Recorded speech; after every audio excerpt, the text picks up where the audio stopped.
हमें इकट्ठ करके ये बात सिखाने जा रहे हैं। ਪਵਿੱਤਰ ਆਤਮਾ ਮੈਨੂੰ ਮਜਬੂਰ ਕਰ ਰਿਹਾ ਹੈ, ਇਸ ਲਈ ਤੁਹਾਡੇ ਸਵਾਲਾਂ ਦਾ ਟਾਈਮ ਕੱਟ ਕਰਕੇ ਤੁਹਾਨੂੰ ਸਿਖਾਉਣ ਜਾ ਰਿਹਾ ਹਾਂ। मत्ती सुसमाचार 24वां अध्याय उसका 3रा पद पढ़िएगा। ਮੱਤੀ ਦੀ ਅੰਜੀਲ ਉਸ ਦਾ 24 ਅਧਿਆਇ ਉਸ ਦੀ ਤੀਸਰੀ ਆਇਤ। मत्ती 24 का 3री आयत। मत्ती दी अंजील उसका 24 अध्याय उसकी तीसरी आयत।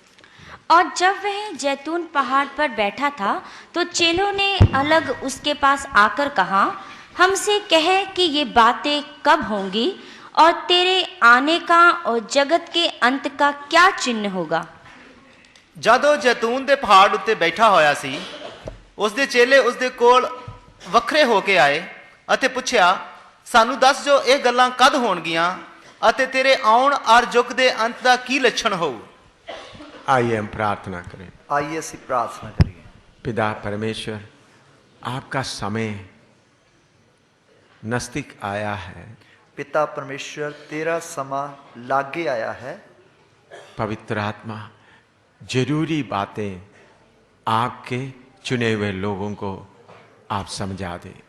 पवित्र आत्मा जरूरी गल्लां तेरे चुने हुए लोगों को आप समझा दो। प्रभु यीशु मसीह के पवित्र नाम से मांगते हैं। प्रभु यीशु मसीह के पवित्र नाम विच मांगते हैं। आमीन आमीन। इधर में प्रभु यीशु मसीह से अपना चेले लोग 3 सवाल पूछते हैं। इधर प्रभु यीशु मसीह तो उसके चेले 3 सवाल पूछते हैं। हाँ, दोबारा पढ़िएगा। मत्ती 24 का 3। मत्ती 24 की 3 आयत दोबारा पढ़िए। और जब वह जैतून पहाड़ पर बैठा था तो चेलों ने अलग उसके पास आकर कहा, हमसे कह कि ये बातें कब होंगी। ये बातें कब होंगे। ये गल्लां कदों होणगियां। दूसरा, और तेरे आने का और जगत के अंत का क्या चिन्ह होगा। तेरे आने का चिन्ह क्या होगा, जगत का अंत का चिन्ह क्या होगा। तेरे आउण दे निशान की होणगे अते युग दे अंत दे निशान की होणगे। 3 सवाल प्रभु यीशु मसीह से पूछा गया। 3 सवाल प्रभु यीशु मसीह के कोलों पूछे गए। मत्ती 24वां अध्याय में हम अच्छी तरह पढ़ेगा तो तीनों सवालों का जवाब प्रभु यीशु मसीह दिया है करके हमको मालूम हो सकते हैं। मत्ती 24 अध्याय बड़े ध्यान दे नाल पढ़ांगे तो सानू पता लगेगा कि इन्हां 3 सवालों का प्रभु यीशु मसीह ने बहुत ही सचज्जे ढंग दे नाल जवाब दिता है। अभी ये बात कब होगा वो है पहला सवाल। ये गल्लां कदों होणगियां ये है पहला सवाल। वो सवाल उसके लिए मत्ती 24 का 1 और 2 पढ़िएगा। उसके लिए मत्ती 24 की 1 ते 2 आयत पढ़िए। जब यीशु मंदिर से निकलकर जा रहा था तो उसके चेले उसको मंदिर की रचना दिखाने के लिए उसके पास आए। उसने उनसे कहा, क्या तुम यह सब नहीं देखते। मैं तुमसे सच कहता हूँ, यहाँ पत्थर पर पत्थर भी ना छूटेगा जो ढाया ना जाएगा। जब यीशु मसीह इस धरती में सेवा करते समय में हेरोदा महाराज बनाया हुआ, महाराज का मदद के द्वारा बनाया हुआ बहुत सुंदर मंदिर उधर थे। जब प्रभु यीशु मसीह इस धरती ते सेवा कर रहा सी, उस समय हेरोदेस जो महाराजा सी, उसकी सहायता दे नाल बनाई हुई बहुत ही सोहनी हैकल सी। वो मंदिर बनाने के लिए 46 साल का समय लिया। उस हैकल नु बनाने वास्ते 46 सालां दा समा लगा। उसका पत्थर बहुत बड़े बड़े पत्थर, 2 टन 3 टन का बड़े बड़े पत्थरों से बनाया था। उसते जेड़े पत्थर सी जो उसते विच लाए गए वो 2-2 3-3 टन दे भारे पत्थर लाए गए। एक एक पत्थर का वजन, एक एक पत्थर दा जेड़ा वजन सी वो इन्ना भारा सी। तो इतना बड़ा बड़ा पत्थर लेकर उस हाइकल मंदिर बनाने के लिए 46 साल हुआ था। तो इन्ने भारे भारे पत्थरां दे नाल उस हैकल नु बनाउण दे लई 46 साल लग गए। तो इतना भारी पत्थर से बनाया तो ये मंदिर कभी तोड़ा नहीं जाएगा करके उनको विश्वास था। इन्ने भारे भारे पत्थरां दे नाल ये हैकल बनाई गई है, इसलिए कदे भी तोड़ी नहीं जाएगी करके उन्हां नूं विश्वास सी। इसके पहले भी बनाए हुए मंदिरों को तोड़ दिया गया था। इस तो पहला भी बनाए गए मंदिर जो है वो तोड़े गए। क्यों मंदिर तोड़ा जाता था। क्यों मंदिर या हैकल तोड़ी जाती सी। क्योंकि शैतान को ये हमेशा परमेश्वर के मंदिर जो इस्राएल के बीच में बनाए गए उसके ऊपर हमेशा उनका नजर रहता था। ਕਿਉਂਕਿ ਸ਼ੈਤਾਨ ਨੂੰ ਜੋ ਇਸਰਾਇਲ ਦੇ ਵਿੱਚ ਪਰਮੇਸ਼ਰ ਦੀ ਹੈਕਲ ਬਣਾਈ ਜਾਂਦੀ ਸੀ ਉਸ ਦੇ ਉੱਤੇ ਹੀ ਉਸ ਦੀ ਨਜ਼ਰ ਲੱਗੀ ਰਹਿੰਦੀ ਸੀ। क्योंकि वो एक ही जगह था जिधर में सर्वशक्तिमान परमेश्वर अपना महिमा के साथ उतर कर उपस्थित होते थे। ਕਿਉਂਕਿ ਉਹ ਇੱਕ ਹੀ ਜਗ੍ਹਾ ਸੀ ਜਿੱਥੇ ਸਰਵ ਸ਼ਕਤੀਮਾਨ ਪਰਮੇਸ਼ਰ ਆਪਣੇ ਜਲਾਲ ਦੇ ਨਾਲ ਉਤਰਦਾ ਸੀ। बाकी हर मंदिर में देखने के लिए कोई रूप कोई मूर्ति होते थे। ਬਾਕੀ ਜੋ ਸਭ ਮੰਦਰ ਹੁੰਦੇ ਸਨ ਉਹਨਾਂ ਦੇ ਵਿੱਚ ਦੇਖਣ ਦੇ ਲਈ ਕੋਈ ਮੂਰਤੀ ਜਾਂ ਕੋਈ ਸਰੂਪ ਹੁੰਦਾ ਸੀ। लेकिन इस्राएल के पवित्र मंदिर में अंदर में कोई मूर्ति नहीं है। ਪਰ ਇਸਰਾਇਲ ਦਾ ਜੋ ਪਵਿੱਤਰ ਮੰਦਰ ਸੀ ਉਸ ਦੇ ਅੰਦਰ ਕੋਈ ਮੂਰਤ ਨਹੀਂ ਸੀ। वो खाली जगह था। ਉਹ ਖਾਲੀ ਜਗ੍ਹਾ ਸੀ। उधर में सिर्फ संदूक रखा जाता था ਉਧਰ ਸਿਰਫ ਨੇਮ ਦਾ ਸੰਦੂਕ ਰੱਖਿਆ ਜਾਂਦਾ ਸੀ। और उसके अंदर परमेश्वर के उस परम पवित्र स्थान में परमेश्वर का महिमा उतर कर वास करते थे। ਅਤੇ ਉਸ ਦੇ ਅੰਦਰ ਜੋ ਪਰਮ ਪਵਿੱਤਰ ਸਥਾਨ ਸੀ ਉਸ ਦੇ ਵਿੱਚ ਪਰਮੇਸ਼ਰ ਦਾ ਜਲਾਲ ਆ ਕੇ ਵਾਸ ਕਰਦਾ ਸੀ। उसका सारे सेवकाई पवित्र स्थान में किया जाता था। ਉਸ ਦੀ ਸਾਰੀ ਸੇਵਕਾਈ ਪਵਿੱਤਰ ਸਥਾਨ ਵਿੱਚ ਕੀਤੀ ਜਾਂਦੀ परम ਸੀ। पवित्र स्थान में याजक साल में एक बार प्रवेश करते थे। ਅਤੀ ਪਵਿੱਤਰ ਸਥਾਨ ਵਿੱਚ ਮਹਾਯਾਜਕ ਸਾਲ ਵਿੱਚ ਇੱਕ ਵਾਰ ਹੀ ਦਾਖਲ ਹੁੰਦਾ ਸੀ। उसके बाद में या उसके आगे पीछे उसका सफाई करने के लिए कोई अंदर नहीं जाते थे। ਉਸ ਤੋਂ ਬਾਅਦ ਜਾਂ ਪਹਿਲਾਂ ਜਾਂ ਬਾਅਦ ਕੋਈ ਉਸ ਦੇ ਅੰਦਰ ਸਫਾਈ ਕਰਨ ਵਾਸਤੇ ਵੀ ਨਹੀਂ ਜਾਂਦਾ ਸੀ। हाँ, साल में एक बार जाते समय में भी सारे इस्राएली कौम बाहर खड़े हो जाते थे। ਸਾਲ ਵਿੱਚ ਇੱਕ ਵਾਰ ਵੀ ਜਾਂਦੇ ਵਕਤ ਸਾਰੀ ਇਸਰਾਇਲ ਕੌਮ ਬਾਹਰ ਖੜੀ ਰਹਿੰਦੀ ਸੀ। सारे याचक लोग भी बाहर खड़े रहते थे। ਸਾਰੇ याजक लोग ਵੀ ਬਾਹਰ खड़े रहते सब लोग खामोशी से इंतजार करते हैं। सारे लोग बहुत ही खामोश होकर इंतजार करते याजक के एक हाथ में थूप रहता था, याजक दे एक हथ ਵਿੱਚ ਧੂਪ ਹੁੰਦੀ ਸੀ। दूसरे हाथ में मेमने का लहू जो उन इस्राएल के सारे पापों के लिए, दूसरे हथ ਵਿੱਚ ਲੇਲੇ ਦਾ ਲਹੂ ਜੋ ਇਸਰਾਇਲ ਦੇ ਸਾਰੇ ਪਾਪਾਂ ਦੇ ਲਈ ਹੈ। परमेश्वर के सामने लहू क्यों ले जाता है? परमेश्वर ਦੇ ਸਾਹਮਣੇ ਲਹੂ ਕਿਉਂ ਲੈ ਕੇ ਜਾਂਦੇ? काली देवता लहू पीते थे, परमेश्वर लहू नहीं पीते थे। ਜਿਵੇਂ ਕਾਲੀ ਦੇਵੀ ਲਹੂ ਪੀਂਦੀ ਹੈ ਇਸੇ ਤਰ੍ਹਾਂ ਪਰਮੇਸ਼ਰ ਲਹੂ ਨਹੀਂ ਪੀਂਦਾ ਸੀ। परमेश्वर को लहू नहीं चाहिए। परमेश्वर ਨੂੰ ਲਹੂ ਨਹੀਂ फिर ਚਾਹੀਦਾ। परमेश्वर बलि करने के लिए क्यों सिखाया गया? फिर परमेश्वर ने बलि देने के लिए क्यों सिखाया? जब कोई आदमी बलि के लिए कोई जानवर को ले आते हैं, जदों कोई व्यक्ति बलि वास्ते कोई जानवर लेके आंदा कोई सी, भेड़ बकरी या चिड़िया या कबूतर को लेके आते हैं, ये पेड़ बकरी या चिड़ी या कबूतर नु लेके आंदा सी, उन्होंने अपना पाप को उस बकरे के ऊपर या चिड़िया के ऊपर ठहरा देते हैं। वो अपने पाप नु उस पेड़ या बकरे या चिड़ी या कबूतर उत्ते ला देंदा सी। फिर उसके बाद वो खाटता है, उस तो बाद उस नु वड्डिया जांदा। तो उस समय में वो चिड़ी या भेड़ बकरी दर्द पीड़ाओं से दर्द से तड़पते हैं। उस समय उसकी तड़फ तड़फ के जान निकलती है, तड़फती है। तो तब वो आदमी जो बलि चढ़ाते वो सोचे देखो मेरे पाप के कारण ये अनजाने जानवर मारा जा रहा है। उस समय जिस व्यक्ति ने पाप किया वो इस गल नु देखदा सी कि मेरे पाप दे कारण अनजान जानवर नु कट्टिया जा रहा है। पाप कितना भयानक है, पाप कितना भयानक है। पाप के लिए जरूर कीमत देना है, पाप दे लिए जरूर मुल देना है। इस बात को सिखाने के लिए प्रभु बलि चढ़ाने के लिए बोलता था। इस गल नु सिखाउण वास्ते परमेश्वर बलि देने वास्ते कहंदा सी। इसलिए पुराना नियम में जिधर जिधर बलि बोला है इसी उद्देश्य से प्रभु बोला करके आप समझना। इसलिए पुराने नियम विच जिथे जिथे बलि चढ़ाउण वास्ते परमेश्वर ने कहा है इसे उद्देश्य दे नाल आख्या है। तो आप ये नहीं बताएगा तो मुसलमान बकरा चढ़ाता है बाकी लोग बकरा चढ़ाता है, एक एक बाबे के लिए बकरा चढ़ाता है, काली देवता के लिए चढ़ाते हैं, ऐसा आपका दिमाग में आ जाएगा। तो जेकर तुसी इस गल नु चंगी तरह नहीं समझोगे तुसी सोचोगे कि जिस तरह दूसरे लोग अपने देवी देवतियां दे अगे बकरियां छतरियां या बलियां चढ़ाउंदे है, चढ़ावे चढ़ाउंदे, इसी तरह परमेश्वर दे अगे भी चढ़ावा चढ़ाया जाता है। उधर में चढ़ाते समय उनके लिए चढ़ाता है, उधर चढ़ाउंदे वक्त ओदे लिए चढ़ा रहा है। लेकिन इधर में इस्राएल में जब चढ़ाते समय क्या करना पड़ता है? पर इधर जदों इस्राएल दे लिए चढ़ाउंदे वक्त की करना पैंदा? प्रभु मैंने व्यभिचार किया, प्रभु मैं हरामकारी कीती।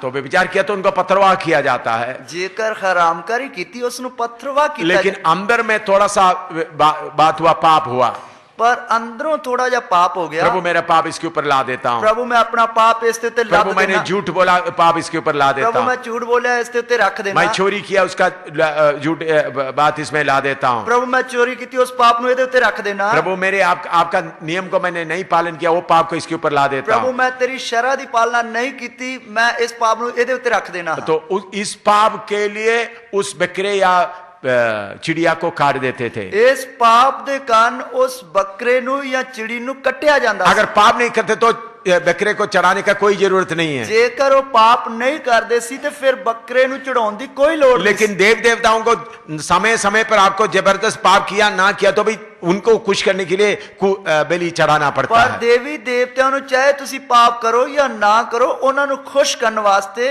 ਜ਼ਬਰਦਸਤੀ ਉਹਨਾਂ ਦੇ ਅੱਗੇ ਬੱਕਰੀਆਂ ਛਤਰਿਆਂ ਦੀਆਂ ਬਲੀਆਂ ਦੇਣੀਆਂ ਪੈਂਦੀਆਂ। तो इसलिए हमारा परमेश्वर खून पीने वाला करके कभी नहीं सोचना। ਇਸ ਲਈ ਸਾਡਾ ਪਰਮੇਸ਼ਰ ਖੂਨ ਪੀਣ ਵਾਲਾ ਕਰਕੇ ਕਦੇ ਨਹੀਂ ਸੋਚਣਾ। उन्होंने आखिरी में अपना बेटे को बलि चढ़ाया, ਉਹਨੇ ਆਖਰ ਵਿੱਚ ਆਪਣੇ ਇਕਲੌਤੇ ਪੁੱਤਰ ਦੀ ਬਲੀ ਚੜਾਈ। यीशु को क्रूस पर बलि चढ़ाया। ਯਿਸੂ ਨੂੰ ਸਲੀਬ ਉੱਤੇ ਬਲੀ ਕੀਤਾ। जब यीशु का बलि हो गया उसके बाद हम बलि नहीं चढ़ाता। ਜਦ ਯਿਸੂ ਦੀ ਬਲੀ ਹੋਗੀ ਇਸ ਤੋਂ ਬਾਅਦ ਅਸੀਂ ਬਲੀ नहीं ਚੜਾਉਂਦੇ। इसलिए हमेशा ये याद रखें, पुराना नियम में बलि चढ़ाने करके बात बताया, उसका मतलब ये है कि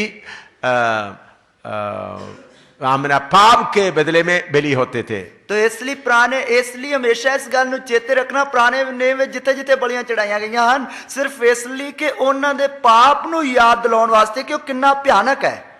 तो याजक के हाथ में खून रहता है, याजक ਦੇ हत्थ ਵਿੱਚ लहू ਰਹਿੰਦਾ है। सारे इस्राएल के लिए जितने पाप किया, अगर कोई पाप आपने छुपा हुआ उस पाप के लिए एक हाथ में खून रहता है, बकरे का खून रहता है। ਸਾਰੇ ਇਸਰਾਇਲ ਨੇ ਜੋ ਪਾਪ ਕੀਤਾ ਹੈ ਉਸ ਦੇ ਲਈ ਇੱਕ ਹੱਥ ਵਿੱਚ ਲਹੂ ਦਾ ਕਟੋਰਾ ਹੈ और दूसरे हाथ में धूप रहता है। ਦੂਸਰੇ ਹੱਥ ਵਿੱਚ ਧੂਪ ਰਹਿੰਦੀ ਹੈ। वो धूप हमारा प्रार्थना है करके पहले आपको समझाया गया। ਉਹ ਧੂਪ ਸਾਡੀ ਪ੍ਰਾर्थना है ਕਰਕੇ ਪਹਿਲਾਂ ਹੀ ਤੁਹਾਨੂੰ ਦੱਸਿਆ ਹੈ।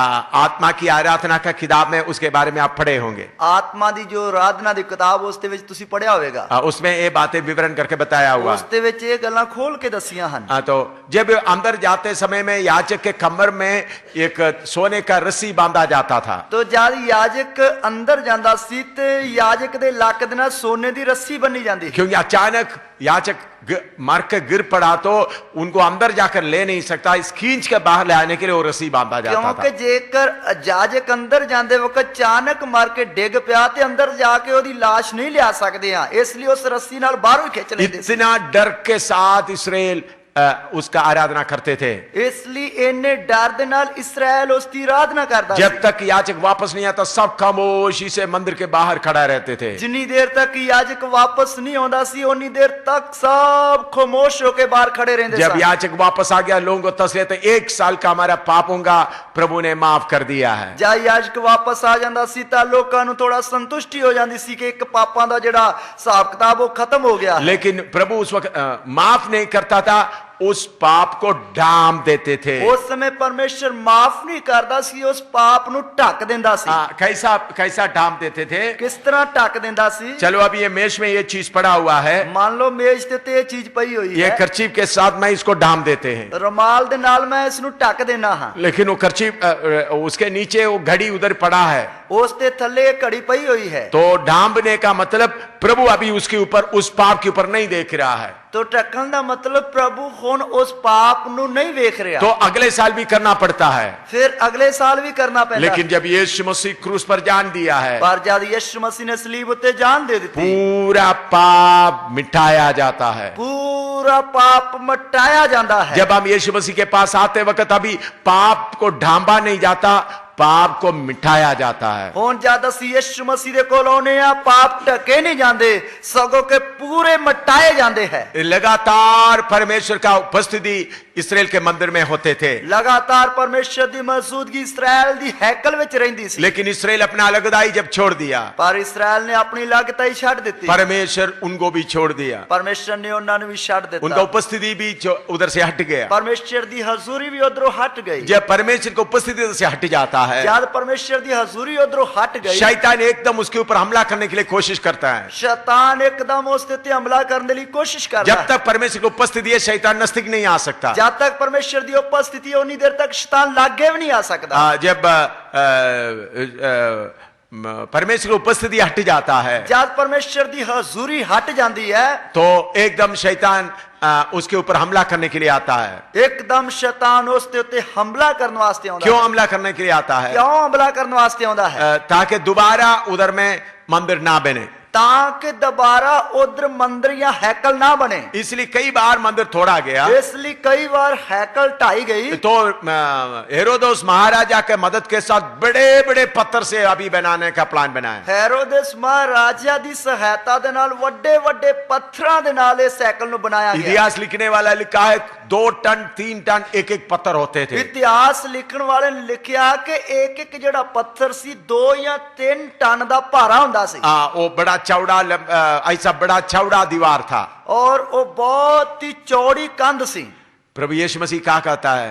प्रभु यीशु मसीह की कहता है पत्थर के ऊपर पत्थर नहीं रहेगा, ऐसा इसको नाश किया जाएगा। प्रभु कहता पत्थर दे नाल पत्थर नहीं रहेगा, वो सब वक्खो वक् कीते जाणगे। इस्राएली लोग यहूदी लोग इस मंदिर के ऊपर बहुत घमंड करते थे, इस्राएली लोग यहूदी लोग इस मंदिर दे उत्ते बहुत मान या कमांड करते थे। लेकिन यीशु कह रहा है पर यीशु मसीह कह रहा है ऐसा समय आ रहा है, एहो जा समा आ रहा है, पत्थर के ऊपर पत्थर नहीं रहेगा, पत्थर दे नाल पत्थर नहीं रहेगा। तो इसलिए चेले लोग वो कब होगा? इसलिए चेले पूछते प्रभु जी ये गल्लां कदों होणगियां? प्रभु यीशु ने उसके बारे में जवाब दिया। प्रभु यीशु मसीह ने उसके लिए उत्तर दिता। AD 70 में एक घटना हुआ।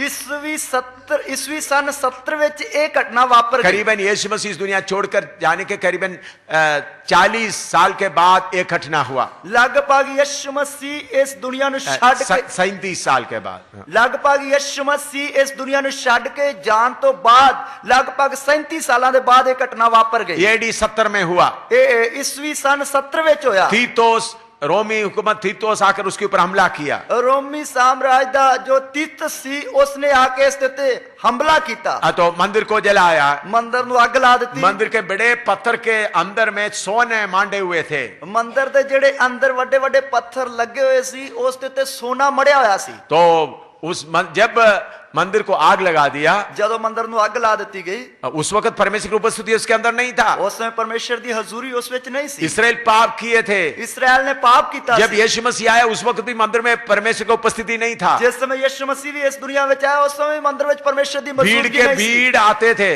भीड़ा दियां भीड़ा होंदियां सन। आजकल बहुत कलीसिया है, आजकल बहुत सारियां कलीसियां वहां, उधर में प्रभु नहीं है, उधर प्रभु नहीं है। भीड़ के भीड़ आते हैं, भीड़ा दियां भीड़ा होंदियां, मेला चलाते रहता है, मेला लगता रहता है। आप देखेंगे अप्रैल महीना में धारीवाल में मनीर का बड़ा मेला होगा।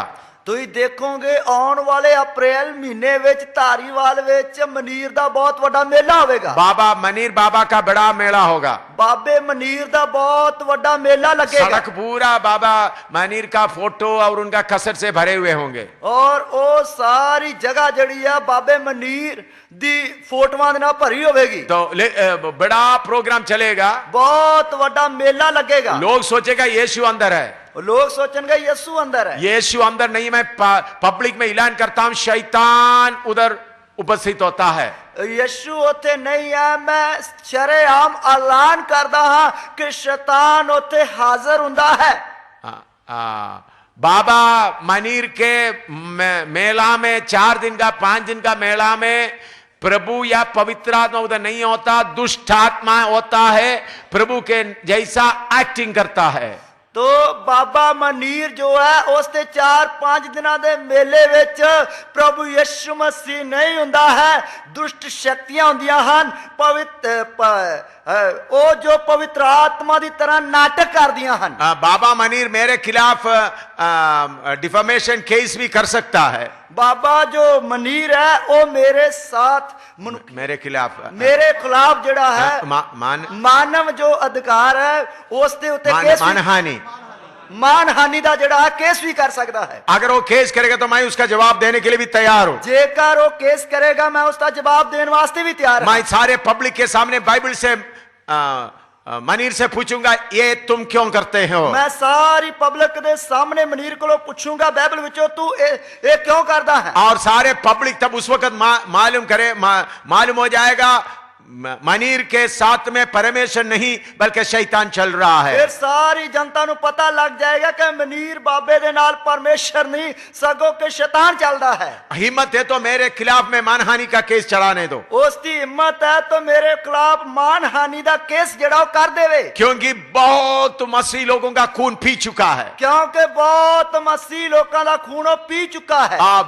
भीड़ के लोगों को नरक की आग की ओर ले जाता है। वो भीड़ां दी तादाद विच लोकां नूं नरक दी आग विच लजा रहा है। उन्होंने जितना मकान बनाया पैसा उसका मुझे कोई चिंता नहीं है। उसने जिन्नियां वड्डियां वड्डियां कोठियां बना लिया पैसा कमा लिया उसके लिए मैंने कोई चिंता नहीं। लेकिन इतने भीड़ हजारों लाखों लोगों को यीशु के नाम में लूट रहा है, नरक की आग की ओर मनीर बाबा ले जा रहा है। पर इन्नियां वड्डियां वड्डियां भीड़ां नूं यीशु दे नाम ते लुट रहा है अते नरक दी आग वाल लेके जा रहा है। प्रभु का मर्जी है तो मनीर बाबा के समय में हमारा प्रभु के दास लोग उधर बड़ा बेदारी सभा चलाने जा रहा है। प्रभु दी मर्जी है बाबे मनीर दे मेले दे समय प्रभु दे जो साडे दास हन उधर वो प्रोग्राम चलाउण जा रहे हैं। उधर में बेदारी सभा चलाने जा रहा है, उधर बेदारी सभा चलाउण जा रहे हैं ताकि लोगों को मालूम हो जाए मनीर बाबा के बीच में फंसे हुए दूल्हे निकल कर आ जाएं, और उनको तब निकल आएंगे तब उनको मालूम होगा उनके अंदर प्रभु नहीं है।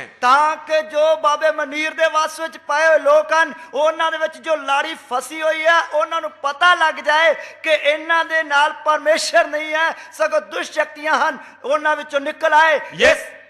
इसलिए उन्हां नूं इस गल दे बारे दस्सण दे लई प्रोग्राम चलाउणा है। यीशु मसीह को क्रूस के ऊपर चढ़ाते समय में यहूदी लोग बाकी लोग सब सोचा परम पवित्र स्थान में परमेश्वर है। यीशु मसीह नूं सलीब उते चढ़ाउंदे वक्त बाकी यहूदी लोकां ने सोचा कि जो उधर परम पवित्र स्थान है उधर परमेश्वर हाजिर है, लेकिन परमेश्वर उधर नहीं था। पर परमेश्वर उते नहीं सी। बलि चढ़ाते जा रहा है, बलियां चढ़ दियां हैं, लाखों के तादाद में लोग आकर बलि चढ़ा रहा है, लखां दी तादाद विच लोग आके बलियां चढ़ाउंदे हन, लेकिन अंदर परमेश्वर नहीं है करके आम लोगों को मालूम नहीं है। पर अंदर परमेश्वर है नहीं करके आम लोगों को पता नहीं है। उधर का याजक लोग खूब खा रहा है, पाप कर रहा है, पैसा इकट्ठा कर रहा है। उधर के याजक लोग खूब कमा रहे हैं, खूब खा रहे हैं, पैसा इकट्ठा कर रहे हैं, क्योंकि आम लोगों को अंदर जाने का मौका नहीं है, क्योंकि आम लोगों को अंदर वड़न का मौका नहीं है। इसलिए इस बात के कारण उन लोगों को लूटते जा रहे थे। इसलिए इन्हां गल्लां दे कारण लोकां नूं लुट्टी जा रहे सी। इसलिए यीशु घोड़े लेकर मार मार कर उनको भगा दिया। इसलिए यीशु मसीह ने कोड़ा लेके मार मार के उन्हां नूं बाहर भजा दिता। आप पूछेंगे, आप बोलेंगे आप मनीर बाबा के खिलाफ इतना क्यों बोलता है? तुसी कहोगे तुसी मनीर बाबे के खिलाफ इतना क्यों बोलते हो? अगर उन्होंने यीशु मसीह का काम छोड़कर अपना बिजनेस पुराना उनका चमड़े का बिजनेस करता होता तो मैं इनको कुछ भी नहीं बोलना था। जे करो यीशु मसीह दी सेवा छड़ के अपना पुराना व्यापार जेड़ा चमड़े दा करदा सी ओ करदा हुंदा तो मैं एक शब्द भी नहीं बोलना। उन्होंने करोड़ों करोड़ों बना दो तो मुझे कुछ भी नहीं बोलना था। जे करो करोड़ा करोड़ा कमा लेना मैं कुछ नहीं कहना सी। लेकिन लाखों लाखों के लोगों को धोखा दे रहा है। पर लखां लखां दी तादाद विच लोकां नूं धोखा दे रहा है। यीशु मसीह बोला इस गाल पे मारेगा दूसरे गाल को भी दे दो। यीशु मसीह ने आखा जे एक गाल ते मारे दूजी भी ओदे आगे कर दे। तुम्हारे दुश्मनों को भी प्यार करो, अपने दुश्मन नूं प्यार करो। लेकिन उस प्रभु ने क्या किया? पर उस प्रभु ने की कीता? घोड़े अपने हाथ में ले लिया, उसने कोड़ा अपने हाथ में ले लिया, सबको मारना शुरू किया, सब नु मारना शुरू किया। उधर का पैसा इकट्ठा करने का साथ नीचे गिरा दिया गया। और जो जिस वसीले के द्वारा पैसा कमा रहा सी तख्त को तो उन्होंने उल्टा दिते। उन्होंने बोला मेरे बाप के घर को तुम डाकुओं का खूह बना दिया है। वो कहने लगा तुसी मेरे पिता दे घर नु डाकुआं दी मंडी बना देता है। यीशु सिर्फ अपना सख्त तरीके से एक ही जगह में काम किया है। यीशु ने अपनी सख्त हालत में एक ही जगह ते काम किया। जब उनको मारा तब उनको मारा, चेले ने एक सेवक का कान काट दिया। यीशु उनका कान लेकर उधर दोबारा रख दिया गया। जब यीशु ने फड़न वास्ते आए पतरस ने तलवार चला के एक दी कान वाड़ देता तो यीशु मसीह ने थल्ले डिगा पे कान चौक के जोड़ देता। लेकिन जब उन्होंने देखा अपना मंदिर में व्यापार के लिए अपना पैसा कमाने के लिए अपना नाम के लिए खर्च करते यीशु घोड़ा हाथ में लिया है। लेकिन जब उसने देखा कि मेरे पिता दे घर नूं इन्हां ने पैसा कमाउण दा धंधा बना दिता, व्यापार बना लिया, तब यीशु मसीह ने कोड़ा लाके लाना शुरू किया। इसलिए पंजाब में अभी सेवा करते वक्त आप लोगों के हाथ में घोड़ा चाहिए। ਇਸ ਲਈ ਪੰਜਾਬ ਵਿੱਚ ਸੇਵਾ ਕਰਦੇ ਵਕਤ ਤੁਹਾਡੇ ਹੱਥ ਵਿੱਚ ਕੋੜਾ ਚਾਹੀਦਾ ਹੈ तब भी ये धोखा लोगों को मालूम हो जाएगा, ਤਾਂ ਹੀ ਇਸ ਧੋਖੇ ਦੇ ਬਾਰੇ ਲੋਕਾਂ ਨੂੰ ਪਤਾ ਲੱਗੇਗਾ क्योंकि उन लोगों को नरक की आग की ओर ले जा रहा है। ਕਿਉਂਕਿ ਉਹ ਲੋਕਾਂ ਨੂੰ ਨਰਕ ਦੀ ਅੱਗ ਵੱਲ ਲੈ ਕੇ ਜਾ ਰਹੇ ਹਨ अनजान लोगों को नरक की आग की ओर ले जा रहा है। ਭੋਲੇ ਭਾਲੇ ਲੋਕਾਂ ਨੂੰ ਉਹ ਨਰਕ ਦੀ ਅੱਗ ਵੱਲ ਲੈ ਕੇ ਜਾ ਰਹੇ ਹਨ इसलिए आपको दर्द हो तो आप घोड़ा हाथ में लेना है। ਇਸ ਲਈ ਜੇਕਰ ਤੁਹਾਨੂੰ ਦਰਦ ਜਾਂ ਪੀੜ ਹੈ ਕੋੜਾ ਹੱਥ ਵਿੱਚ ਲੈਣਾ ਹੈ अगर अपने आप को आप इज्जत देना चाहते हैं, मनीर बाबा मुझे क्या बोलेगा, मेरा रिश्तेदार क्या बोलेगा, तो आप चुप रहे, आप सजा ले ले। ਜੇਕਰ ਤੁਸੀਂ ਆਪਣੀ ਇੱਜ਼ਤ ਦੇ ਲਈ ਕਿ ਬਾਬੇ ਮਨੀਰ ਨੂੰ ਜਾ ਕੇ ਇੰਜ ਕਹਾਂਗੇ ਉਹਦੇ ਖਿਲਾਫ ਇੰਜ ਬੋਲਾਂਗੇ ਤੇ ਉਹ ਮੈਨੂੰ ਕੀ ਆਖੇਗਾ ਤਾਂ ਫਿਰ ਤੁਸੀਂ ਚੁੱਪ ਹੀ ਰਹਿਣਾ ਆਪਣੀ ਇੱਜ਼ਤ ਬਚਾਉਣ ਵਾਸਤੇ ना, आप सजा ले लेना। ਫਿਰ ਸਜ਼ਾ ਲੈ ਲੈਣਾ इन वचनों को बोलेगा एम शामिल जो केरला में रहने वाला पंजाब के सेवकों को यह जिम्मेवारी दे दिया, फिर भी वो नहीं किया, सजा आपको मिलेगा। तो एम सामोल जो केरला ਦਾ ਰਹਿਣ ਵਾਲਾ ਉਹਨੇ ਪੰਜਾਬ ਦੇ ਸੇਵਕਾਂ ਨੂੰ ਜ਼ਿੰਮੇਵਾਰੀ ਦੇ ਦਿੱਤੀ ਫਿਰ ਵੀ ਉਹਨਾਂ ਨੇ ਇਹ ਕੰਮ ਨਹੀਂ ਕੀਤਾ ਤਾਂ ਸਜ਼ਾ ਲੈ ਲੈਣਾ तो प्रभु ने बोला ये मंदिर तोड़ दिया जाएगा। प्रभु ने आख्या ये हैकल तोड़ी जाएगी उसी मुताबिक मंदिर तोड़ दिया गया। उसी तरह मंदिर तोड़या गया उसके बाद आज तक मंदिर नहीं बनाया उस गया। तो बाद आज तक वो हैकल या मंदिर नहीं बनया। इस्राएल का मंदिर वो एडी 70 में तोड़ा गया, उसके बाद आज तक नहीं बनाया। इस्राएल दा वो मंदिर एडी 70 विच तोड़ा गया, उस तो बाद वो आज तक बर्बाद किया गया। जिस तरह प्रभु यीशु मसीह ने आख्या उसी तरह वो मंदिर जेड़ा वो तोड़या गया। और प्रभु ने उनसे पूछा हुआ दूसरा सवाल है, आपकी आमद का निशान क्या होगा? दूसरा सवाल जो प्रभु तो चेलिया ने पूछा, तेरे आउण दे निशान की होणगे? प्रभु यीशु मसीह के चेले काफी चिंता में पड़े हुए थे। प्रभु यीशु मसीह दे चेले बहुत ही चिंता विच पए हुए सन। यीशु मसीह जब उनको बुलाया, उन्होंने अपना सारे काम धंधा छोड़कर यीशु के पीछे आया। यीशु मसीह ने जब उन्होंने बुलाया वो अपना सारा कारोबार काम धंधा छोड़ के उहदे मगर आ गए। तो शुरू में यीशु बीमारों को चंगा करते थे, चेले लोगों को भी अच्छा इज्जत मिलते थे। जब शुरू विच यीशु मसीह बीमारां नूं चंगा करदा सी, जिस कारण चेलियां नूं भी काफी आदर मिलदा सी। शुरू में यीशु बीमारों को चंगा करते थे। शुरू विच यीशु मसीह बीमारां नूं चंगा करदा सी। बाद में हम देखें तो यीशु चंगा करने का काम छोड़ दिया। बाद विच असीं देखिए तो यीशु मसीह ने चंगा करन दा काम छड्ड दिता और सीधा कलाम, सख्त कलाम बताना शुरू किया। उसने सीधा कलाम जेड़ा सख्त कलाम सुनाना शुरू किया। जब प्रभु यीशु ने सख्त कलाम बोलना शुरू किया तो बहुत तेरा लोग उल्टे फिरने लगे, जाने जब प्रभु लगे। यीशु मसीह ने सख्त कलाम या वचन दसना शुरू किया तो बहुत सारे लोग जेड़े सी उल्टे फिर गए। सिर्फ चेले लोग ही रह गए। सिर्फ चेले ही रह गए। तो उसके बाद यीशु जब सूली पर जान दे रहे थे, उस तो बाद जब यीशु मसीह सूली उत्ते प्राण दे रहा सी, चेले लोग ही डर कर भाग गए थे। चेले भी डर के भज गए सन। तो उन्होंने सोचा, चेले लोगों ने सोचा, चेलिया ने सोचा हम यीशु के पीछे आने के कारण हमारा काम धंधा सब खत्म हो गया कि असी यीशु मसीह के पीछे आने के कारण साडा कारोबार काम धंधा सब ठप हो गया। सारे रिश्तेदार बरादरी खिलाफ हो गए, सारी प्रपी बरादरी खिलाफ हो गई। तो कम से कम यीशु तो हमारे पास है। कट्टो कट यीशु मसीह तो साडे कोल है। यीशु ने बोला मैं सूली पर जान दूंगा, मैं स्वर्ग में चले जाऊंगा करके बोल दिया। यीशु ने आख्या कि मैं सलीब ते जान देंगा, मैं स्वर्ग में चला जावांगा। तब उनका दिल बहुत घबरा गए। तद उन्हां दा दिल बहुत ही घबरा गया। उनका एक ही सहारा यीशु ही था। उन्हां दा एक ही सहारा ओ यीशु सी। काम धंधा सब खत्म, काम धंधा सब छड़ दिता, बरादरी रिश्तेदार सब खिलाफ, बरादरी रिश्तेदार सब खिलाफ। एक ही सहारा यीशु था, वो भी छोड़कर जा रहे हैं। एक ही सहारा यीशु है, वो भी छड़ के जा रहा। तब उनका दिल व्याकुल हो गया। तद उन्हां दा दिल जेड़ा सी बहुत व्याकुल या दुखी हो गया। तब यीशु ने चेलों को बोला, तद यीशु मसीह ने चेलियों को आख्या, मैं जाकर जगह तैयार करूंगा, फिर वापस आकर आपको ले जाऊंगा। कि मैं जाके जगह तैयार करांगा, फिर आऊंगा, तानू ले जाऊंगा। ये बात उन लोग सुन लिया। ये गल उन्होंने सुन ली। तो उन्होंने पूछने लगा, प्रभु आपकी आमद का निशान क्या होगा? तादो पूछने लगे, प्रभु तेरे आउण दे निशान की होंगे? वो भी प्रभु मत्ती 24वां अध्याय में बताया है। वो भी प्रभु यीशु मसीह मत्ती दी अंजील 24 अध्याय विच दस रहा है। लेकिन प्रभु की आमद में दो बातें, दो पहलू, दो घटना है, दो फेस है, वो बात आप समझना जरूरी है। पर प्रभु दी आमद विच दो भाग हन या दो चेहरे हन, उस गल नूं भी समझना जरूरी है। दो पहलू या दो पहलू है। ऐसा बोलने से ठीक है। दो पहलू है।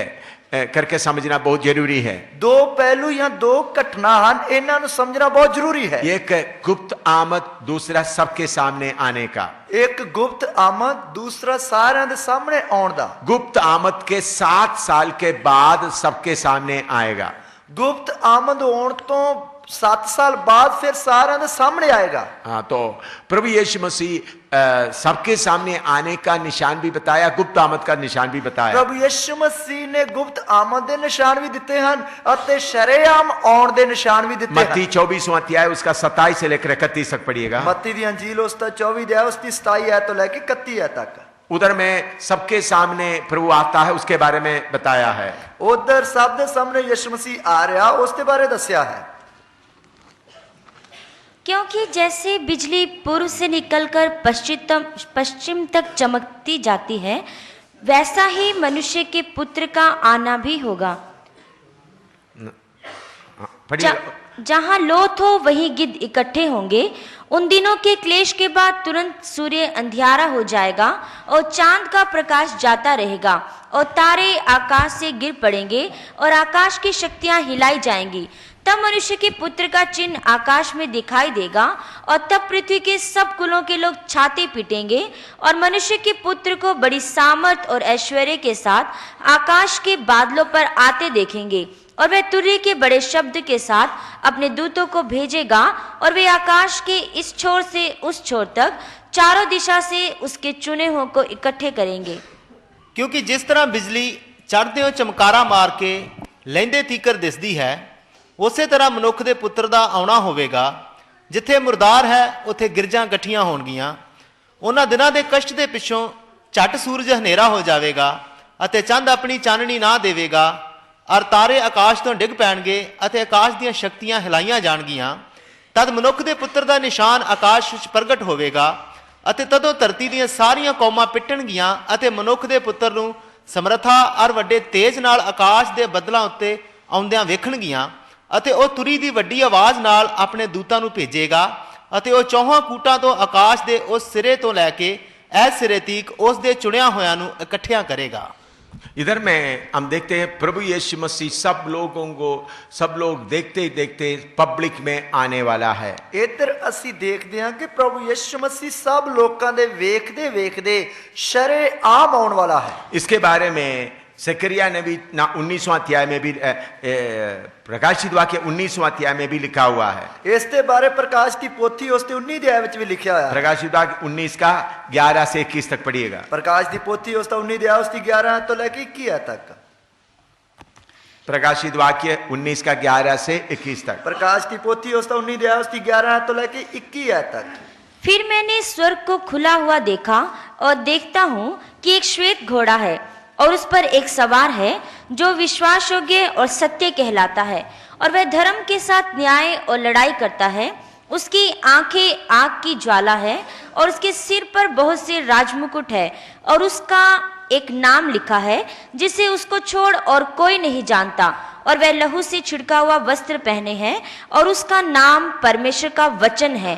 और स्वर्ग की सेना श्वेत घोड़ों पर सवार और श्वेत और शुद्ध मलमल पहने हुए उसके पीछे पीछे हैं और जाति जाति को मारने के लिए उसके मुंह से एक चोखी तलवार निकलती है और वह लोहे का राजदंड लिए हुए उन पर राज्य करेगा। और वह सर्वशक्तिमान परमेश्वर के भयानक प्रकोप की जलजलाहट की मदिरा के कुंड में दाख रोंदेगा और उसके वस्त्र और जांघ पर यह नाम लिखा है, राजाओं का राजा और प्रभुओं का प्रभु। फिर मैंने एक स्वर्गदूत को सूर्य पर खड़े हुए देखा और उसने बड़े शब्द से पुकारकर आकाश के बीच में उड़ने वाले सब पक्षियों से कहा, आओ परमेश्वर की बड़ी बियारी के लिए इकट्ठे हो जाओ, जिससे तुम राजाओं का मांस और सरदारों का मांस और शक्तिमान पुरुषों का मांस और घोड़ों का और उनके सवारों का मांस और क्या स्वतंत्र क्या दास क्या छोटे क्या बड़े सब लोगों का मांस खाओ।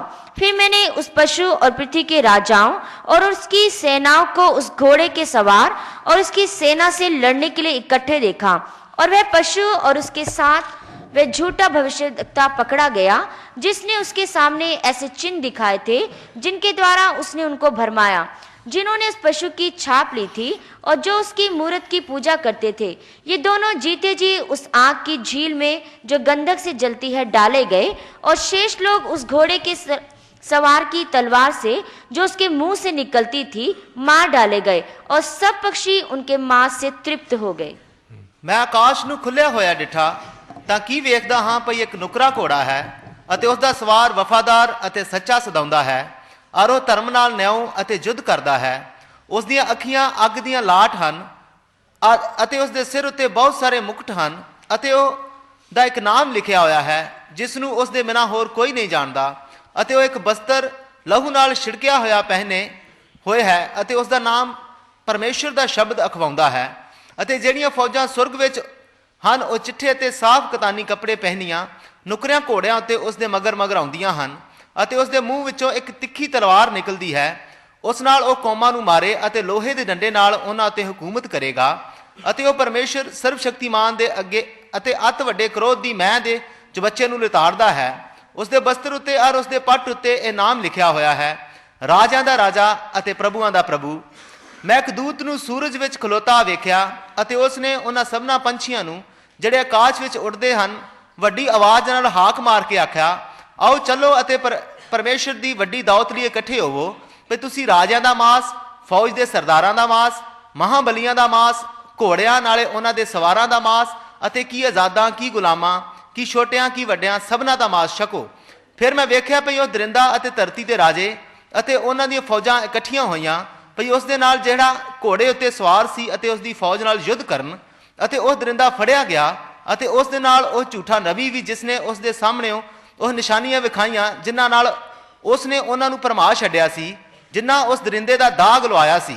ਨਾਲੇ ਉਹਨਾਂ ਨੂੰ ਜਿਹੜੇ ਉਸ ਦੀ ਮੂਰਤੀ ਪੂਜਾ ਕਰਦੇ ਸਨ, ਇਹ ਦੋਵੇਂ ਉਸ ਅੱਗ ਦੀ ਝੀਲ ਵਿੱਚ ਜਿਹੜੀ ਗੰਧਕ ਨਾਲ ਬਲਦੀ ਹੈ ਜਿਉਂਦੇ ਜੀ ਸੁੱਟੇ ਗਏ, ਅਤੇ ਹੋਰ ਸਭ ਉਸ ਘੋੜੇ ਦੇ ਸਵਾਰ ਦੀ ਤਲਵਾਰ ਨਾਲ ਜੋ ਉਸ ਦੇ ਮੂੰਹ ਵਿੱਚੋਂ ਨਿਕਲਦੀ ਸੀ ਵੱਡੇ ਗਏ, ਅਤੇ ਸਾਰੇ ਪੰਛੀ ਉਹਨਾਂ ਦੇ ਮਾंस ਨਾਲ ਰੱਜ ਗਏ।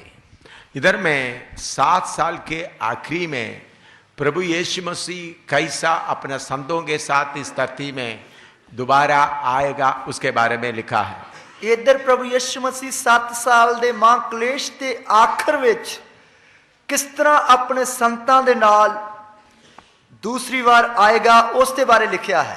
प्रभु यीशु मसीह विरोधी मसीह के खिलाफ लड़ने के लिए आ रहा है। प्रभु यीशु मसीह विरोधी मसीह के खिलाफ लड़ने वास्ते आ रहा है। सारे दुनिया में जो लोग परमेश्वर के खिलाफ है उनके खिलाफ लड़ने के लिए आ रहे हैं। सारी दुनिया विच जो लोग परमेश्वर के खिलाफ हैं उन्हां नाल लड़न वास्ते आ रहा है। प्रभु अपने संतों के साथ आएगा। प्रभु यीशु मसीह अपने संतां नाल आएगा। वो संत कौन है? वो संत कौन है? हम लोग जो यीशु मसीह के गुप्त आमद में जो स्वर्ग में गया, हमारे साथ प्रभु यीशु मसीह आएगा। वो संत असी हां जिन्हां नूं प्रभु यीशु मसीह गुप्त विच लैके स्वर्ग विच गया, उन्हां दे नाल आएगा। तो 7 साल के बाद ये प्रभु यीशु मसीह का दूसरी आमद या आम सबके सामने आने का समय है।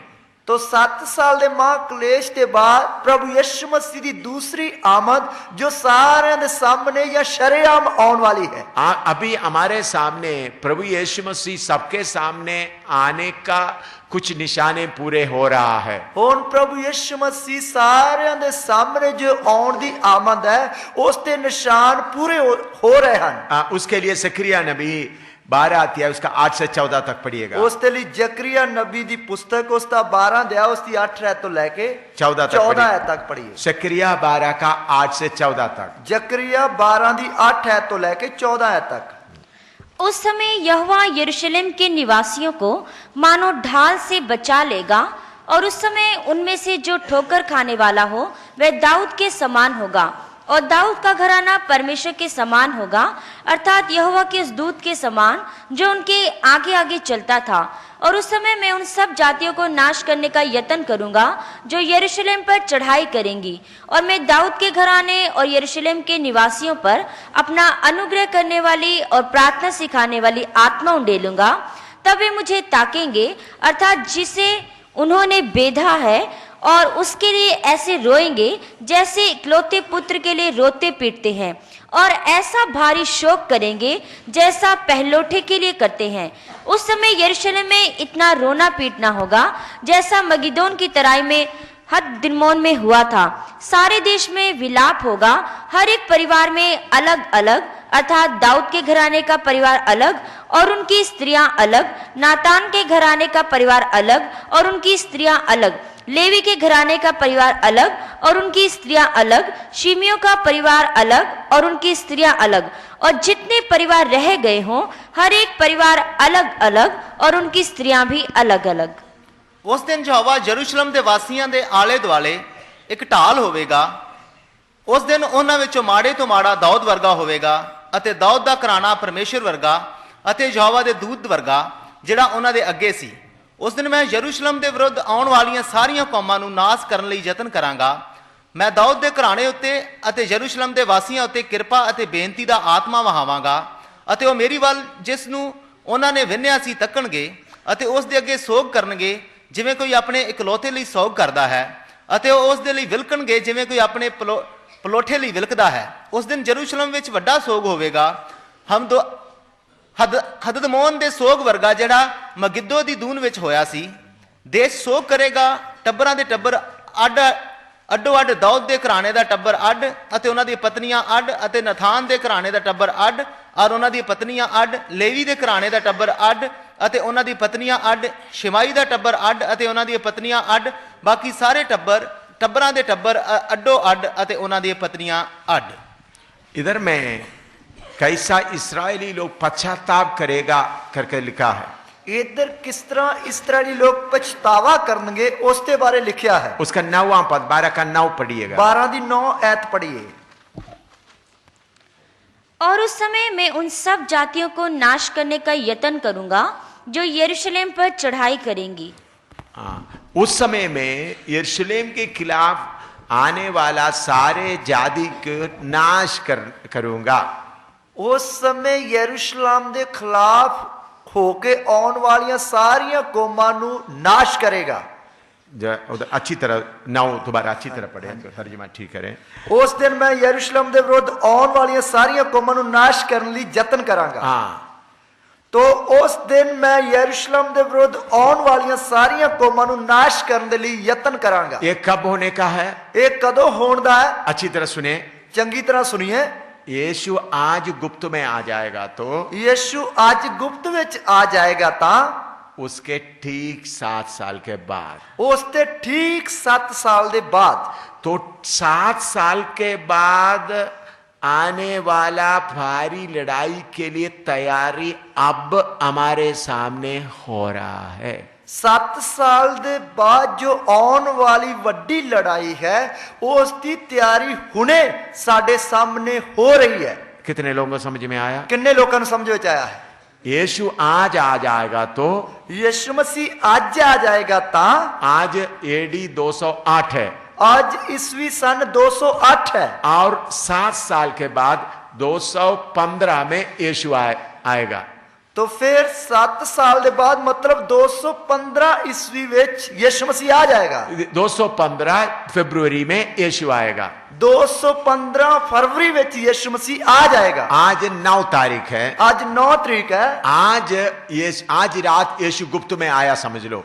मान लो कि आज रात यीशु मसीह गुप्त में आ गया। इधर से ठीक 7 साल गिनती करके 2015 फरवरी 8 तारीख को यीशु पब्लिक में आएगा। इधरों ठीक 7 साल के बाद प्रभु यीशु मसीह ईस्वी 2015 ठीक फरवरी 8 तारीख रात को आ जाएगा। क्यों आएगा? क्यों आएगा? सारे कौम इसराइल के ऊपर हमला करने के लिए तैयार होके आ रहा है। सारिया कौमां इसराइल दे उत्ते हमला करने के लिए तैयार होके आ रही हैं। यीशु को उन लोग अभी तक कबूल नहीं किया, यीशु नु उन्होंने हुण तक कबूल नहीं किया, लेकिन उस समय प्रभु अपना आत्मा उनके ऊपर उंडेल देगा। पर उस समय प्रभु अपना आत्मा उन्हां दे उत्ते वहाएगा। उन लोग चिल्लाना शुरू करेगा, वो ਲੋਕ ਚਲਾਉਣੇ ਜਾਂ ਵਿਲਕਣ ਲੱਗਣਗੇ, प्रभु हम आपको सूली दिया है, ਪ੍ਰਭੂ ਅਸੀਂ ਤੈਨੂੰ ਸਲੀਬ ਤੇ ਚੜਾਇਆ, हम सब उन लोग मिलकर कर रोना शुरू करेगा, ਤੇ ਉਹ ਸਭ ਲੋਕ ਵਿਲਕ ਵਿਲਕ ਕੇ ਰੋਣਾ ਸ਼ੁਰੂ ਕਰਨਗੇ, अलग अलग बैठकर रोना शुरू करेगा, ਅੱਡੋ ਅੱਡ ਬੈਠ ਕੇ ਰੋਣਾ ਸ਼ੁਰੂ ਕਰਨਗੇ, खाना खाने का मन नहीं होगा, ਖਾਣਾ ਖਾਣ ਦਾ ਦਿਲ ਨਹੀਂ ਕਰੇਗਾ, सब छाती पीट कर रोएंगे। ਸਭ ਛਾਤੀਆਂ ਪਿੱਟਦੇ ਹੋਏ इधर में ਵਿਲਕਣਗੇ। लिखा है अलग अलग अलग पति अलग पत्नी अलग, कोई आपस में बात नहीं करेगा, सब रोना शुरू करेंगे। ਇਧਰ ਲਿਖਿਆ ਵੱਖੋ ਵੱਖ ਹੋ ਕੇ ਪਤੀ ਅਲੱਗ ਅਤੇ ਪਤਨੀ ਅੱਡੋ ਅੱਡ, ਕੋਈ ਆਪਸ ਵਿੱਚ ਗੱਲਾਂ ਨਹੀਂ ਕਰੇਗਾ। अभी इसराइल को मदद करने के लिए अमेरिका थोड़ा कुछ ताकतवर है, ਹੁਣ ਇਸਰਾਇਲ ਦੀ ਮਦਦ ਕਰਨ ਵਾਸਤੇ ਅਮਰੀਕਾ ਥੋੜਾ ਤਾਕਤਵਰ ਹੈ, लेकिन उनका ताकत घटता घटता जा रहा है। ਪਰ ਉਸ ਦੀ ਤਾਕਤ ਜਿਹੜੀ ਉਹ ਦਿਨ ਬੇ ਦਿਨ ਘਟਦੀ ਜਾਂਦੀ ਹੈ। आपको मालूम है 2-3 हफ्ते के पहले रशिया का पुतिन ईरान में गए, ਤੁਹਾਨੂੰ ਪਤਾ ਹੈ ਅੱਜ ਤੋਂ 2-3 ਹਫ਼ਤੇ ਪਹਿਲਾਂ ਰੂਸ ਦਾ ਜਿਹੜਾ ਰਾਸ਼ਟਰਪਤੀ ਪੁਤਨ ਹੈ ਉਹ ਈਰਾਨ ਵਿੱਚ ਗਿਆ और उन्होंने जाकर वायदा किया न्यूक्लियर वेपन अणु आयुध का जो चाहिए हम आपको देंगे। ਉਸਨੇ ਉਧਰ ਜਾ ਕੇ ਈਰਾਨ ਨਾਲ ਵਾਅਦਾ ਕੀਤਾ ਕਿ ਜੋ ਪਰਮਾਣੂ ਬੰਬ ਬਣਾਉਣ ਦੇ ਲਈ ਜੋ ਮਸਾਲਾ ਚਾਹੀਦਾ ਉਹ ਅਸੀਂ ਤੈਨੂੰ ਦੇਵਾਂਗੇ। तो पिछले हफ्ते उनका जहाज समुद्री जगह से वो चीजें उधर पहुंच गए। ਪਿਛਲੇ ਹਫ਼ਤੇ ਉਹਨਾਂ ਦੇ ਸਮੁੰਦਰੀ ਜਹਾਜ਼ ਦੇ ਦੁਆਰਾ ਉਹ ਚੀਜ਼ਾਂ ਜਾਂ ਮਸਾਲਾ ਉਧਰ ਪਹੁੰਚ ਗਿਆ ਹੈ। सारे देश अमेरिका ब्रिटेन यूरोप सब मिलकर ईरान को बोल रहा है तुम अणु आयुध न्यूक्लियर वेपन नहीं बनाना। तो ਸਾਰੇ ਦੇਸ਼ ਜਿਵੇਂ ਕਿ ਅਮਰੀਕਾ, ਇੰਗਲੈਂਡ ਅਤੇ ਯੂਰਪ ਦੇਸ਼ ਮਿਲ ਕੇ ਈਰਾਨ ਨੂੰ ਕਹਿ ਰਹੇ ਕਿ ਤੂੰ ਪਰਮਾਣੂ ਬੰਬ ਨਹੀਂ ਬਣਾਉਣੇ ਹਨ। तो अगर तुम बनाएगा हम तुम्हारे ऊपर हमला करेंगे। ਜੇਕਰ ਤੂੰ ਬਣਾਏਗਾ ਤੇ ਅਸੀਂ ਤੇਰੇ ਤੇ ਹਮਲਾ ਕਰਾਂਗੇ। ये थारे धमकी होते वक्त भी रशिया का प्रेसिडेंट ईरान में गए। तो ये सारियां धमकियां मिलने के बाद भी फिर भी रूस का जेड़ा राष्ट्रपति है वो ईरान विच गया। और उसके अलावा उनका जहाज समुद्री जहाज में अणु आयुध का न्यूक्लियर वेपन का सामान ईरान में पिछले हफ्ते पहुंच गए। तो उस दे नाल नाल उन्हां दा समुद्री जहाज के द्वारा परमाणु या एटम बम दी बनाउण दी जेड़ी मसाला है या सामान है वो उन्हां दे कोल पहुंच गया है। इसलिए अमेरिका और बाकी यूरोप का देश सब डरे हुए हैं। इसलिए अमेरिका ते बाकी यूरोप देश जेड़े इस गल तो डरे हुए हैं। अभी ईरान के ऊपर ये शक्ति ये सब अणु आयुध आएगा तो इसराइल को नाश करेंगे। तो जेकर ये सारी परमाणु ताकत ईरान दे कोल आ जाएगी वो इसराइल नु बर्बाद करेगा। 7 साल के बाद हमला करने का तैयारी अभी से इतना तक हो चुका है। 7 साल के बाद हमला करने की तैयारी जड़ी है हुण तो ही इन्नी हो चुकी है। समझ में आ रहा है? समझ में आ गया। परमेश्वर के वचन में लिखा हुआ बात के अनुसार 7 साल के बाद होने का लड़ाई का तैयारी अभी हमारे सामने अच्छी तरह दिखाई दे रहा है। तो परमेश्वर दे वचन दे अनुसार जेड़ी 7 साल दे बाद लड़ाई होनी है उसकी लड़ाई की तैयारी हुण तो ही इन्नी हो चुकी है। रूस का प्रेसिडेंट पुतिन ईरान में पहुंचेगा करके किसी ने कभी नहीं सोचा था। रूस का जेड़ा राष्ट्रपति जो पुतन है वो ईरान विच पहुंचेगा करके कदे किसी ने सोचा भी नहीं सी। उनका जाने का प्रोग्राम गुप्त में रखा था। उसका जेड़ा जान का प्रोग्राम सी वो गुप्त विच रखा। जब उन्होंने तेहरान में पहुंच गया तब बीबीसी ने बोल दिया पुतिन आ गया। जद वो ईरान विच पहुंच गया ईरान तेहरान में जद वो ईरान तेहरान विच पहुंच गया तद उधर दे लोगों ने दस्या कि पुतन साहब आ गए। तो सारे बीबीसी CNN सब इतना कमेंट्री कर दे कैसा हो गया। ताद जो उधर दी जड़ी खबर एजेंसी सी ताद उसके द्वारा जदों पता लगा तो कहने लगे सारा किवें हो गया। एकदम अचानक हो गए। एकदम अचानक हो गया। सारे जो लीडर लोग सब हिल गए। इस गल नूं सुन के सारे लीडर हिल गए। इसी कारण अमेरिका का राष्ट्रपति आपने सुना खबर में सुना था पिछले हफ्ते किधर था? मिडिल ईस्ट में, इस्राएल में और फालस्तीनियों के बीच में गया। तो ऐसे करके तुसी शायद खबर सुनी होगी या पढ़ी होगी कि जो अमेरिका का राष्ट्रपति सी वो पिछले हफ्ते फलस्तीन और इस्राएल में गया सी। कितने साल के बाद अमेरिका का प्रेसिडेंट उधर गया है। ਕਿੰਨਿਆਂ ਸਾਲਾਂ ਦੇ ਬਾਅਦ ਅਮਰੀਕਾ ਦਾ ਜਿਹੜਾ ਰਾਸ਼ਟਰਪਤੀ ਹੈ ਉਸ ਇਲਾਕੇ ਵਿੱਚ ਗਿਆ ਹੈ। इसराइल में भी गए, ਇਸਰਾਇਲ ਵਿੱਚ ਵੀ ਗਿਆ, फालस्तीनों के साथ में भी गए। ਫਲਸਤੀਨ ਵਿੱਚ भी गया। इतिहास में पहले बार एक अमेरिका का प्रेसिडेंट फालस्तीन के जो अरबियन लोग के साथ बात करने के लिए उनके पास गए। दुनिया का इतिहास का पहले बार, ਦੁਨੀਆ ਦੇ ਇਤਿਹਾਸ ਵਿੱਚ ਪਹਿਲੀ ਵਾਰ ਅਮਰੀਕਾ ਦਾ ਜਿਹੜਾ ਰਾਸ਼ਟਰਪਤੀ ਹੈ ਉਹ ਫਲਸਤੀਨੀ ਜਿਹੜੇ ਨੇਤਾ ਲੋਕ ਹੈ ਉਹਨਾਂ ਦੇ ਨਾਲ ਗੱਲ ਕਰਨ ਵਾਸਤੇ ਉਹਨਾਂ ਕੋਲ ਗਿਆ। तो उनको जाने के लिए हेलीकॉप्टर नहीं जा सकता, इसलिए कार में यॉर्दान का वेस्ट जॉर्डन में भी गए। तो ਉਹ ਉਸ ਦੇ ਜਾਣ ਦੇ ਲਈ ਉਧਰ ਹੈਲੀਕਾਪਟਰ ਦੇ ਦੁਆਰਾ ਨਹੀਂ ਜਾ ਸਕਦਾ ਸੀ, ਇਸ ਲਈ ਉਹ ਕਾਰ ਦੇ ਦੁਆਰਾ ਯਰਦਨ ਦਰਿਆ ਦੇ ਜੋ वेस्ट जॉर्डन, ਵੈਸਟ पश्चिम यॉर्दान है। ਪੱਛਮ ਜਾਰਡਨ ਹੈ ਉਹਦੇ ਦੁਆਰਾ ਉਹਦੇ ਵੱਲ ਦੀ ਗਿਆ। आप लोग जो अखबार पढ़ने वाला ये खबर शायद पढ़े होंगे। ਜਿਹੜੇ ਤੁਹਾਡੇ ਵਿੱਚੋਂ ਅਖਬਾਰ ਪੜ੍ਹਨ ਵਾਲੇ ਆ ਉਹਨਾਂ ਨੇ ਇਹ ਖਬਰ ਪੜ੍ਹੀ ਹੋਵੇਗੀ। मेरे प्यारो, ये बातें बहुत भयानक बातें हैं।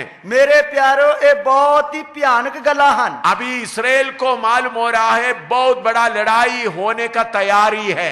ਹੁਣ ਇਸਰਾਇਲ ਨੂੰ ਪਤਾ ਲੱਗ ਰਿਹਾ ਕਿ ਇੱਕ ਬਹੁਤ ਵੱਡੀ ਲੜਾਈ ਹੋਣ ਦੀ ਤਿਆਰੀ ਹੈ। तो इसलिए उस समय वो लोग पछताएंगे। ਇਸ ਲਈ ਉਹ ਉਸ ਸਮੇਂ ਪਛਤਾਉਣਗੇ। तो जकरिया 14 का 3 से 5 तक पढ़िएगा। ਜ਼ਕਰੀਆ ਉਸ ਦਾ 14 ਦੇ ਆ, ਉਸ ਦੀ 3 ਐਤ ਤੋਂ ਲੈ ਕੇ 5 ਐਤ ਤੱਕ ਪੜ੍ਹੀਏ। जब ऐसा लड़ाई होगा तब क्या होगा? ਜਦੋਂ ਇਸ ਤਰ੍ਹਾਂ ਲੜਾਈ ਹੋਵੇਗੀ ਤਾਂ ਕੀ ਹੋਵੇਗਾ? 14 का 5, 14 का 3 से 5 तक। तब यहोवा निकलकर उन जातियों से ऐसा लड़ेगा जैसा वह संग्राम के दिन में लड़ा था, और उस समय वह जलपाई के पर्वत पर पांव धरेगा जो पूर्व और यरूशलेम के सामने है। तब जलपाई का पर्वत पूर्व से लेकर पश्चिम तक बीचों बीच से फटकर बहुत बड़ा खड्ड हो जाएगा। तब आधा पर्वत उत्तर की ओर और आधा दक्षिण की ओर हट जाएगा। तब तुम मेरे बनाए हुए उस खड्ड से होकर भाग जाओगे, क्योंकि वह खड्ड आसेल तक पहुंचेगा, वरन तुम ऐसे भागोगे जैसे उस बूढ़ेल के डर से भागे थे जो यहूदा के राजा उज्जिया के दिनों में हुआ था। तब मेरा परमेश्वर यहोवा आएगा और सब पवित्र लोग उसके साथ होंगे। ਤਾਂ ਯਹੋਵਾ ਨਿਕਲੇਗਾ ਅਤੇ ਉਹਨਾਂ ਕੌਮਾਂ ਦੇ ਨਾਲ ਯੁੱਧ ਕਰੇਗਾ ਜਿਵੇਂ ਯੁੱਧ ਦੇ ਦਿਨ ਲੜਦਾ ਸੀ। ਉਸ ਦਿਨ ਉਸ ਦੇ ਪੈਰ ਜੈਤੂਨ ਦੇ ਪਹਾੜ ਉੱਤੇ ਖੜੇ ਹੋਣਗੇ ਜਿਹੜਾ ਯਰੂਸ਼ਲਮ ਦੇ ਅੱਗੇ ਪੂਰਬ ਵੱਲ ਹੈ, ਅਤੇ ਜੈਤੂਨ ਦਾ ਪਹਾੜ ਚੜ੍ਹਦੇ ਤੋਂ ਲਹਿੰਦੇ ਤੀਕ ਵਿੱਚੋਂ ਪਾੜ ਜਾਵੇਗਾ ਅਤੇ ਇੱਕ ਬਹੁਤ ਵੱਡੀ ਦੂਣ ਹੋ ਜਾਵੇਗੀ। ਅੱਧਾ ਪਹਾੜ ਉੱਤਰ ਨੂੰ ਅਤੇ ਅੱਧਾ ਪਹਾੜ ਦੱਖਣ ਨੂੰ ਸਰਕ ਜਾਵੇਗਾ। ਤੁਸੀਂ ਮੇਰੇ ਪਹਾੜ ਦੀ ਦੂਣ ਦੇ ਵਿੱਚ ਦੀ ਨੱਠੋਗੇ, ਕਿਉਂ ਜੋ ਪਹਾੜ ਦੀ ਦੂਣ ਆਸਲ ਤੀਕ ਹੋਵੇਗੀ। ਤੁਸੀਂ ਨੱਠੋਗੇ ਜਿਵੇਂ ਯਹੂਦਾ ਦੇ ਪਾਤਸ਼ਾਹ ਉਜ਼ੀਆ ਦੇ ਦਿਨਾਂ ਵਿੱਚ ਭੁਚਾਲ ਦੇ ਅੱਗੇ ਨੱਠੇ ਸੋ। ਤਦ ਯਹੋਵਾ ਮੇਰਾ ਪਰਮੇਸ਼ਰ आवेगा अते सारे संत जन तेरे नाल। इधर में जब इसराइल के खिलाफ ऐसा लड़ाई के लिए सारे देश खिलाफ होंगे, उस वक्त सर्वशक्तिमान परमेश्वर प्रभु यीशु मसीह जलपाई पहाड़ पर उतर आएगा। इधर जब इसराइल दे नाल सारे मुल्क उसके खिलाफ चढ़ आउणगे, तद प्रभु यीशु मसीह जैतून दे पहाड़ उत्ते उतर आएगा। उस वक्त लड़ाई का लीडर होगा विरोधी मसीह। उस समय लड़ाई का जेड़ा मुख्य लीडर है वो विरोधी मसीह होगा, और उनके साथ लड़ाई के लिए जाते समय में प्रभु आएगा। उसते नाल लड़ाई करने वास्ते जाते वक्त प्रभु आएगा। वो 5 का आखिरी में क्या लिखा देखो, उसकी 5 आयत दे आखिरी भाग में की लिखा है। हाँ, तब मेरा परमेश्वर यहोवा आएगा और सब पवित्र लोग उसके साथ होंगे। होंगे करके आधा में जोर से पढ़ो, होंगे। हाँ, वो पढ़ो थोड़ा ठीक तरह से। तब मेरा परमेश्वर यहोवा आएगा और सब पवित्र लोग उसके साथ होंगे। हाँ, होंगे ऐसा पढ़ना। हाँ, पढ़ो। तद यहोवा मेरा परमेश्वर आवेगा अते सारे संत जन तेरे नाल। हाँ, उस समय में संत लोगों के साथ प्रभु उतर आएगा।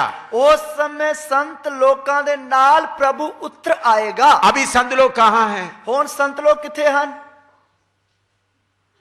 बोलो, बोलिए। अभी संत लोगों में से कुछ लोग गुरदासपुर के इस अजित पैलेस के नीचे बैठे हैं। ਹੁਣ ਸੰਤ ਲੋਕਾਂ ਵਿੱਚੋਂ ਕੁਝ ਸੰਤ ਲੋਕ ਜਿਹੜੇ ਹੈ ਗੁਰਦਾਸਪੁਰ ਦੇ ਅਜੀਤ ਪੈਲਸ ਦੀ ਛੱਤ ਥੱਲੇ ਬੈਠੇ ਹਨ।